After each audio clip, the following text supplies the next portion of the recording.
Welcome to the official catch-up, another chat, and today we've got Michael Park on. How are you doing, Michael? I am not too bad at all, Chris. How are you? Well, apart from being isolated, I mean, it's just everything's crumbling at the moment, but as I said to you, we push on and stuff. It's good to finally have you back on the show, mate. Yeah, it's been a while, hasn't it? It's been a like cycle round to get to this point, but it's good to finally be back. When we first sort of discussed the idea, God, it seems like years ago. I never expected it to be as popular or get as, I guess, big or successful. I'm not 100% sure what the right terminology was. Did you ever expect it to be, get like this, or and sponsors and fans and clubs and players involved and everything? I think that you could see when you started that you had a real passion for it. And I think that when you have a real passion for something, then you're willing to put the time into it. Because I think it's very easy to start off passionate about something. I start off passionate about 75% of the things that I do, and then they all fall off as time goes on. But I think that the passion that you guys have shown doing the show for this long and going out and doing, the extra stuff that very few other outlets are actually doing. I think it's a massive. It speaks volumes about you guys as people, and I think you deserve it. To be honest, you've done amazing work over the last couple of years. Yeah, I appreciate that, Michael.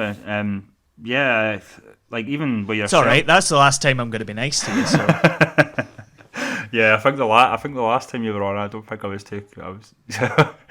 Wasn't too kind to you. But no, the work you do, obviously, everyone we speak to that knows you, obviously, like Pure Football and people like that, always sort of hype up the work you do for BSC. I've liked what you've done recently, obviously, getting a few of the players what they're up to during this sort of lockdown. What are good things to watch. I think that's brilliant. I've not looked at too many of the recommendations, to be honest, but it keeps the involvement going when there isn't football being played. yeah, I think it's often a kind of challenge for clubs at our level as well to actually give the players that personality. It's very easy. Even when you go up to League Two level, 90% of the fans know quite a lot about the players and know where they've come from and all that kind of stuff.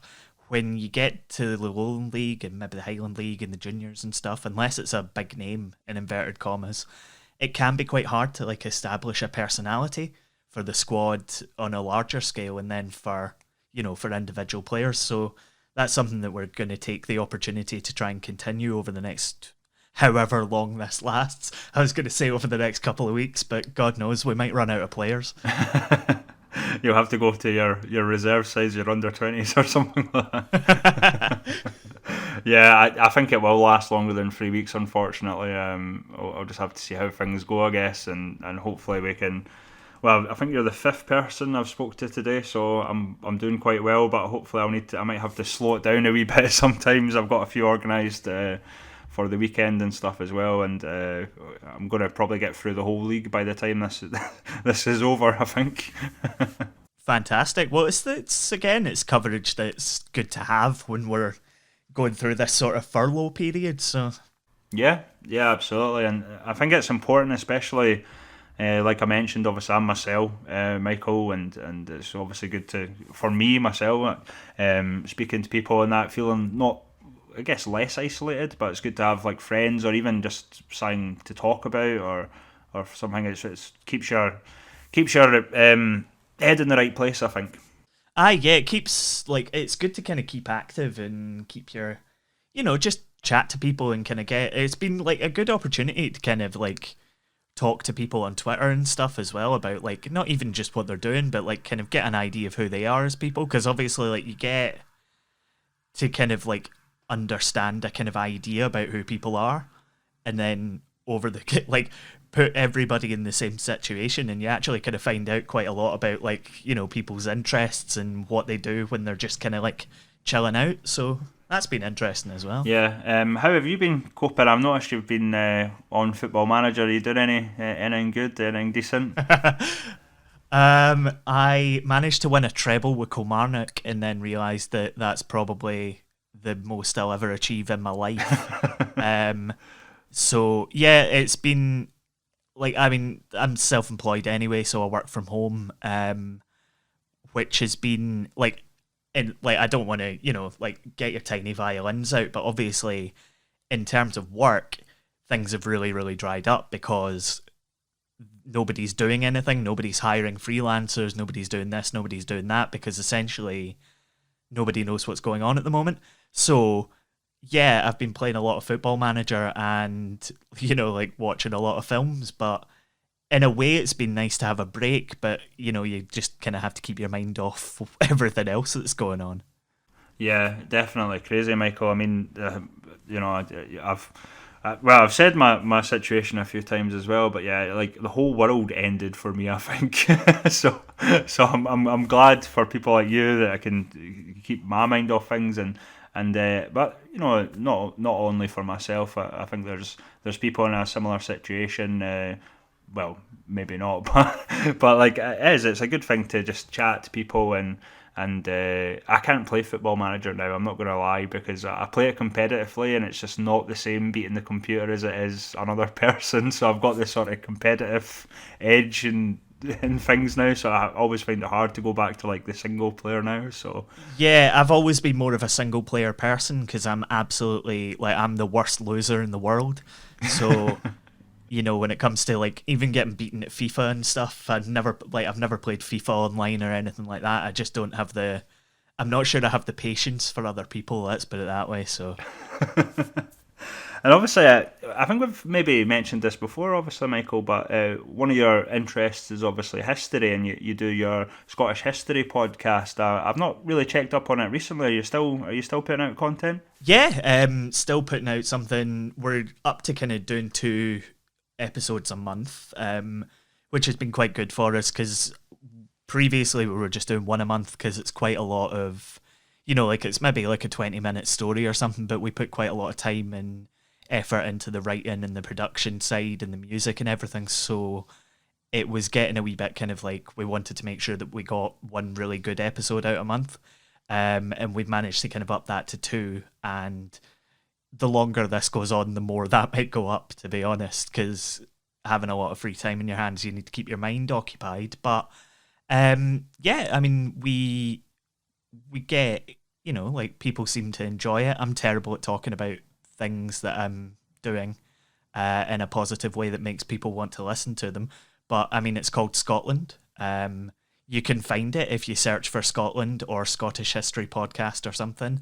I think there's 20 episodes now of all kind of different stories.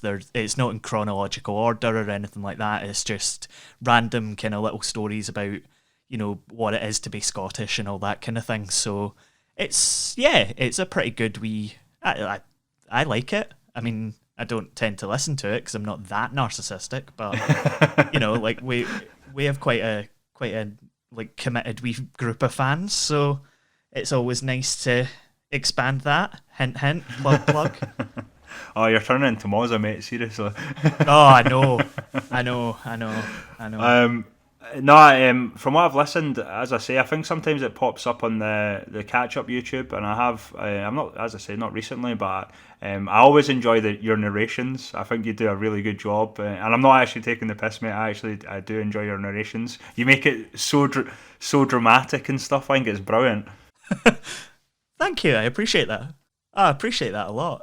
Yeah, we try and, I don't know, like try and make it as kind of interesting as possible because yeah, I don't know, a lot of history podcasts and stuff are quite dry and are quite, like we're not trying to, well, we are trying to educate, but we're not going to tell you one piece of information and then delve into it for 5 hours. Like if you want to look something up that you hear on the podcast, you can go and, Google it.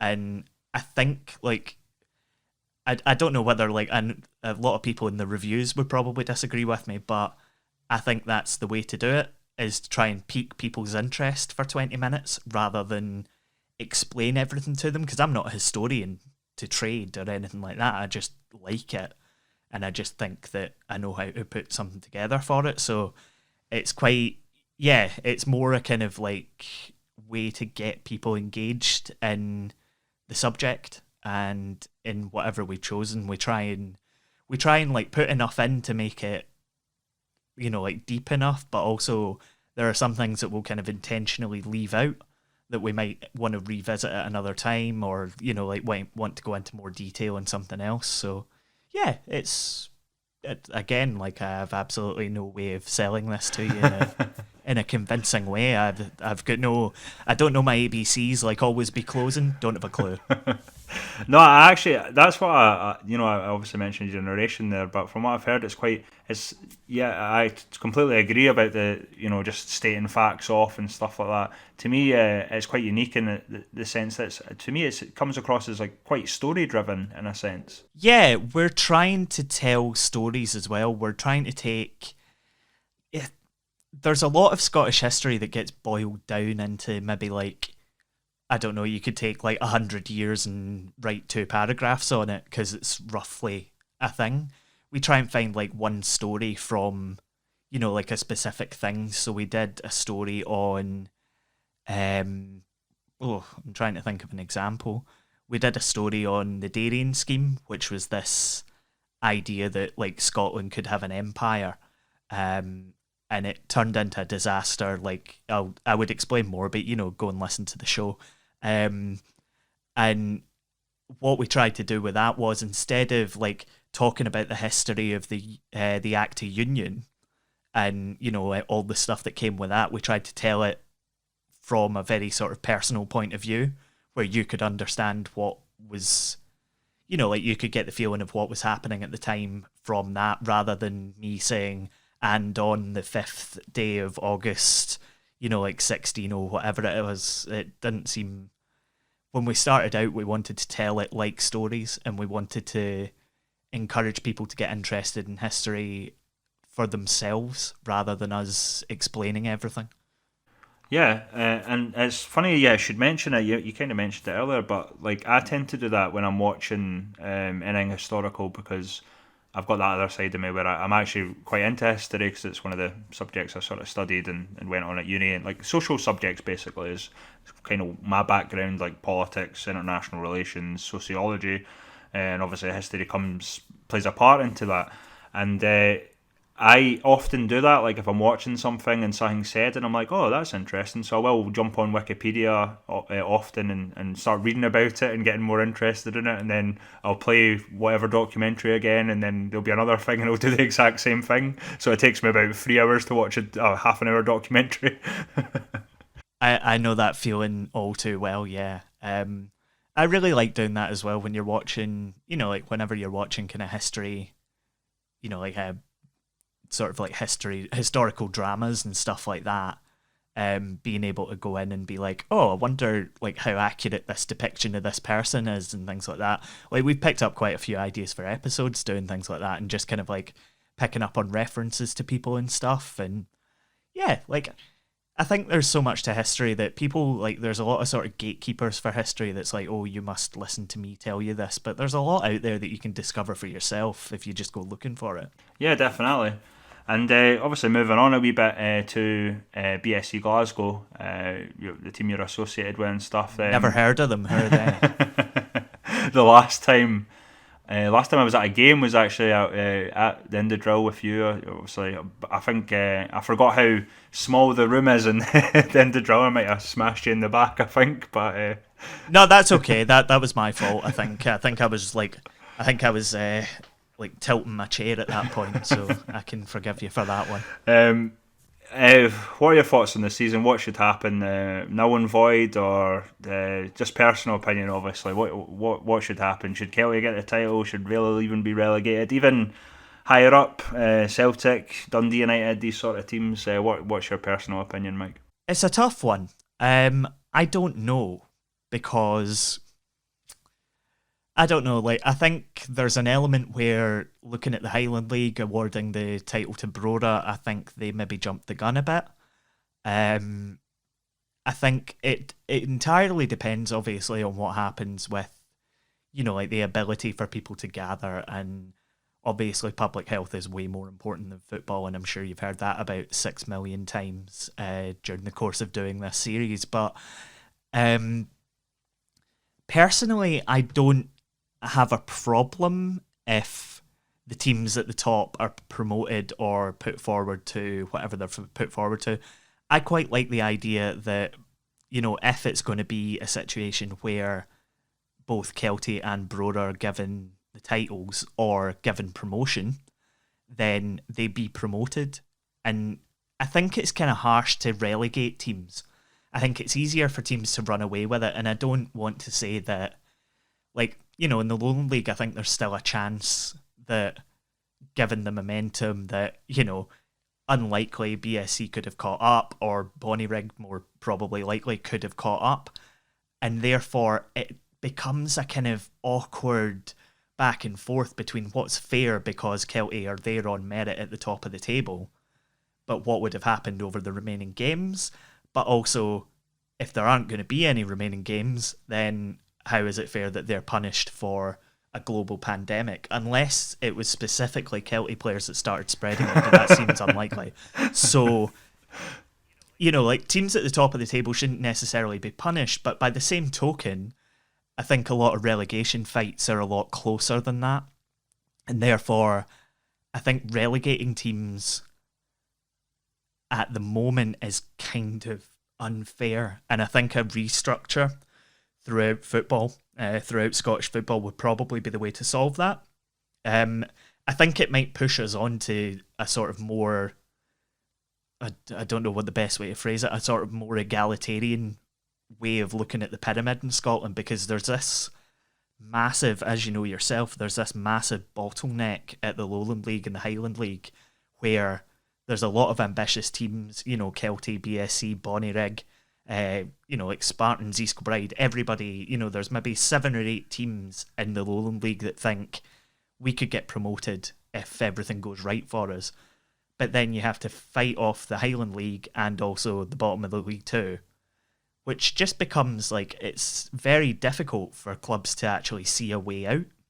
So hopefully, I think best case scenario, whatever happens, is that there is a bit of a restructure and it is sort of realised that there's a lot of football that isn't just about the 42 teams in the SPFL.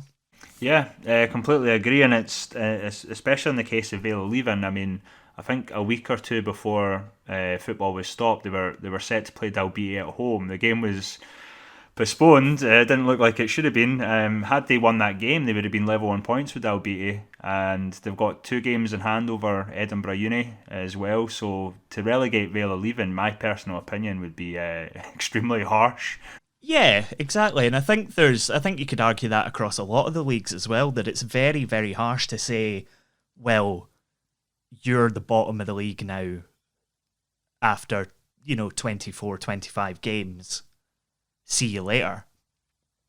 When the reality of the situation is that they're maybe not going to be there if the season's played out. Yeah, completely agree. And it's you obviously mentioned the bottleneck in the Lowland and the Highland and League Two, but obviously East of Scotland are in a similar situation. Obviously, we're going to have a West of Scotland League, which is, I'm assuming, given the amount of interest, there's going to be, maybe conferences below the Premiership and that as well. Well, exactly. There's so much positivity in non-league in Scottish football at the moment, and I think the SPFL are looking below, or clubs in the SPFL are looking below them and starting to get the fear a wee bit, because, like you say, there are so many clubs in the east of Scotland, and from next season, hopefully in the west of Scotland, that will be looking at the SPFL and thinking, yeah, we could be there. In terms of BSC, I still think you've done well actually. I at the beginning thought maybe it would be between Kelty, East Stirlingshire, maybe East Kilbride at the time. I thought Bonnyrigg would do well, but they've obviously done fantastically well. I thought you would maybe take a bit of a step back, but you have had, in fairness, still a decent season. You've maybe not been in the title picture as much, but you had that brilliant Scottish Cup run. The players have been fantastic, guys like Thomas Collins and guys like that, and you've done a lot for the Lowland League in terms of exposure. The massive game against Hibs that was on TV, everything's going right for BSC at the moment. Do you think it's going to be similar next season, or or when we continue football, are you guys still sort of ready to go and compete? I think in terms of if the season continues, we're definitely ready to compete. I know that, the boys believe that they can still do as much damage as possible. Um, for next season, I think it depends on personnel, but in reality, the likelihood is that a couple of players might move on. A lot of the guys deserve a chance at a higher level. But with a manager like Swifty in there, you're always going to be in with a chance. His recruitment's been absolutely impeccable. We don't have, the resources of a lot of other clubs in the league, and the squad that he's managed to build, I would say on their day could be absolutely anybody in the league, and have done. So yes, I think we'll be in with a chance as much as anybody next season, but again, it depends on what happens. It's just it's so up in the air at the moment because you don't even really know when next season is going to start.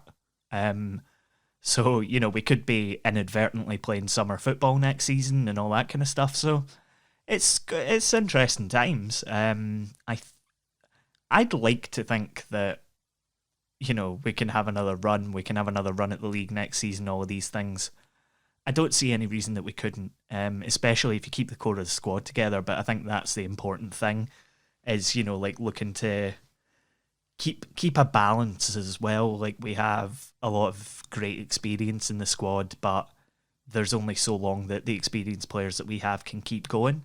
And I think obviously they're still important to the first team squad and, like as coaches and stuff like that as well. So again, it depends because I think there's going to be a lot more clubs that understand that investment is going to be important, having seen what's, happened this season. Whether we're able to do something like that, I've got no idea. I doubt it. So I guess my very roundabout way of saying I don't know, I'd like to think we could. You touched on some of the experienced players, obviously, like Sir Ross McMillan, Martin Gray and Paolo. They've been class for you guys. They've been quite, like guys like McMillan and Gray are just the heart of your team in a lot of respects. But they're, you mentioned they are coming on age a wee bit. One thing that surprised me a wee bit, to be honest, and I used to kind of slag you off for that, mainly because of Moza, to be honest, because he's smug when he's a bit smug and there's a bit of a rivalry sometimes. But when I was at the cup game, not long before the football kind of got called off and stuff, I was quite impressed by the difference from the last time I was at BSC. There seemed to be more fans, more people involved in terms of the club and wearing scarves and wearing hats and stuff. Do you think, is that an impact of just the work you've been doing, Michael, and what's been going on the pitch, or was the Scottish Cup a big hand in that as well? I think I'd like to take all the credit for it, but I think the reality of it is that people have sort of realised in a broader sense that sort of higher up league football might not be for them and might feel a bit priced out of it. I think there's a load of factors. I think that we have, obviously this season with the Scottish Cup and everything, we have a really good feel-good factor around the club, and that's encouraged people to come along, give it a try. People have got into it in a way that we hadn't really anticipated. Because, like for all everybody else slags us off, we slag ourselves off sometimes as well. So it is nice to kind of see people showing an interest and taking an interest beyond the pitch as well, and being willing to kind of pitch in and get involved. And, even if it's buying a hat or a scarf or a pin badge or something and coming along to a game, it's fantastic to see. I was speaking to Chris Marshall just before yourself. I did thank him for, I think it was him that organised the segment with BSC or for a view from the terrace, if I remember correctly. And are you ever going to live down the meme of being terrified? No, well, I mean, probably, because I imagine that people will just forget about it eventually, if you let them, Chris. But I don't know, like, at the time that felt like a very real reaction. That was exactly how I felt at that moment. Mate. So, yep. You turn up for that game thinking we could get absolutely hosed here and be laughed off, the commentary. But no, I think, like, the end of the day, that Hibs game was a completely different experience for all of us at the club, and like even the guys who are there week in, week out, it was like nothing we've ever experienced before. So it was great. I was terrified. As the day went on, I was progressively less terrified, but I was like, oh, I've said it now. But it's fine. Well, I watched the game. Unfortunately, I couldn't be there. If I remember right, the weather was awful and like travel issues and stuff like that. But you've done yourself proud. I don't think it was a 4-1. I think I think obviously Hibs were the better team in a sense, but like I don't think it was a 4-1 result as you say sometimes. But no, I've been really happy with BSC. I was. Unfortunately, I never made the Kelty game. I think that was the last game that was played. But I was really impressed. I think I said that to you at the time during the cup game. You held on quite well.